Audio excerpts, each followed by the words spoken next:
Every format in Yu-Gi-Oh's history has its fair share of toxic cards, cards that are very unfun and unfair to play against.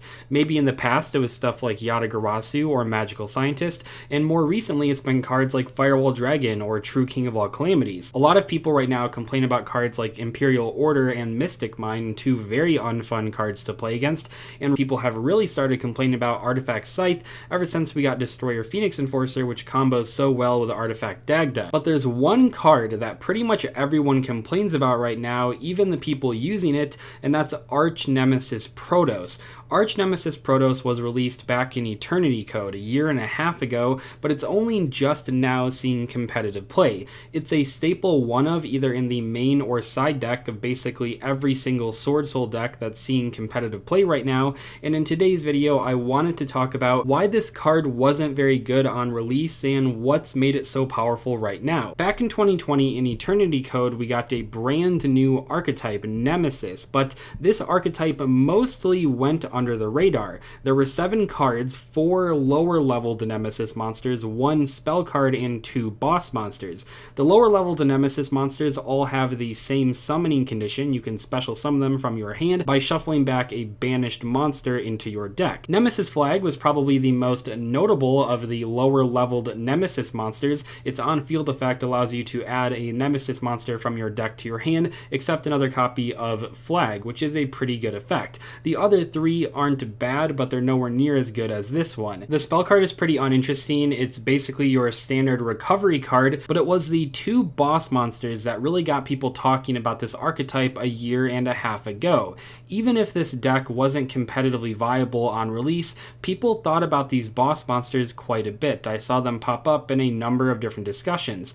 Basically, these 2 cards are almost identical. Protos deals with attributes while the other one deals with types, but Protos is the main one we're talking about in today's video. Let's take a look at what it does. Archnemeses Protos is a level 11 Dark Worm effect monster with 2500 attack and 3000 defense. It says cannot be normal summoned or set, must first be special summoned from your hand by banishing 3 monsters with different attributes from your graveyard and or face-up field.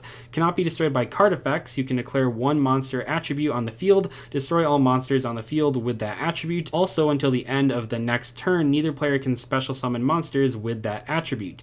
You can only use this effect of Archnemeses Protos once per turn. So one ruling I want to make very clear here at the beginning of this discussion: even if Protos is the only dark monster on the board, you are still allowed to call dark with its effect, and even though you didn't destroy anything, you will still have the restriction effect. These cards are very unique because they're good going first or second, but they do have different applications depending on where you are in the game. Let's talk about Archnemeses Protos right now and why it's seen play. So the Nemesis cards themselves weren't really strong enough to build a deck around. People did try them out. I even remember people playing the Nemesis Flag in Salamangrates for a little bit when Eternity Code was brand new, but that never really became that popular. The main issue is that the Nemesis monsters aren't really starter cards, so you have to combine this deck with other strategies. Now, there were other strategies that you could try these cards out in. They're not bad cards necessarily, but they weren't consistent enough to see competitive play. You have to have a way to banish a monster first, and you have to have a way to have 3 different attributes or types either on your field or in your graveyard if you want to bring out those boss monsters. So that wasn't really consistent enough to see competitive use. But with the release of the brand new Swordsoul deck in Burst of Destiny, suddenly worm monsters are a lot better than they have been in a long time. Swordsoul Emergence is a very good spell card that can either add a Swordsoul monster from your deck to your hand, or if you control a synchro monster, you can add 1 worm monster instead. So that gives you access to the Protos pretty easily, but not only do you have the 3 copies of Emergence, which can grab Protos if you control a synchro monster, but also the Grandmaster level 8 synchro in the Swordsoul archetype can add the Emergence right to your hand. So it's not only about having 3 extra copies of Protos with the 3 Emergence, but it's also about the fact that as long as you can make a level 8 synchro, which, trust me, the Swordsoul deck has plenty of ways to do that on turn 1 very consistently, you can make sure you get to that Protos. But also, the Swordsoul archetype has a ton of different attributes in there. So the main 3 Swordsoul cards are Wind, Fire, and Water, 3 different attributes. Ecclesia the Virtuous is not a Swordsoul card, but it is the Lone Fire Blossom name for the archetype, and that monster is a light monster, so now you have 4 different attributes, and if you play the Tenyi monsters,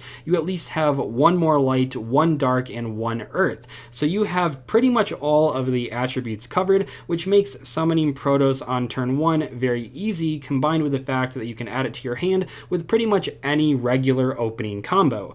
So what happens then? You summon the Protos, and you could call Dark. Darks are all over the place right now, and that's very good. You do have the Protos on the board. You can call Dark, and then it won't destroy itself, but it will still restrict both players from special summoning Dark monsters until the end of the opponent's turn.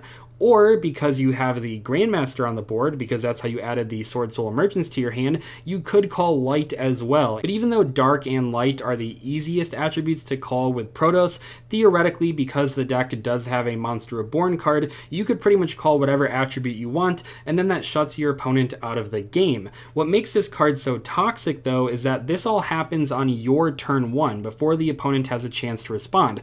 It is a lingering effect, which means if your opponent goes and they have Dark Rule No More or Forbidden Chalice or Forbidden Droplet, those cards don't matter at all, because by that point the Protos has already resolved its effect. So Protos can pretty much just skip your opponent's turn if you call the right attribute. So the only real way to interact with a Protos on turn 1 is by using hand traps. The problem there, though, is that the Tenyi Swordsoul deck can very often summon a Chaofeng using a Baxia, which prevents the opponent from using light effects. That cuts them off of Effect Veiler and Gamma and Nibiru. That pretty much limits them to only exactly infinite impermanence to stop the Protos, but even impermanence isn't a perfect solution because Swordsoul decks are very often able to summon Baron before they use the Protos effect. So you have this very frustrating situation where most hand traps aren't going to work on the Protos because of how good the other Swordsoul cards are, but also you can't use board breaking cards like Dark Rule No More or Forbidden Droplet because by that point it is too late. Now theoretically, if you don't play a light or dark deck, you at least have a much better chance in game 1 to play through the Protos ability because people probably aren't going to blind call like wind or water or fire or whatever, but it is still not fun in games 2 or 3. But where this gets really unfair and really unfun is that Protos is not only a card that is good going first, it's also a card that's very good going second, and in some cases it might even be better going second than it is going first. When you go second, you don't have to worry about destroying your own cards, you simply call whatever attribute is most common on your opponent's side of the field. So then in that case, it's kind of like a Regeki effect that also then locks them out during the next turn. So while the Nemesis archetype wasn't very good, despite having a few okay cards, Protos right now is one of the most toxic cards in the entire game. When you go first, it's a lockout card that prevents your opponent from playing, but it's also a card that's basically impossible for them to interact with because you have so many ways to stop hand traps and board breaking cards don't work against it.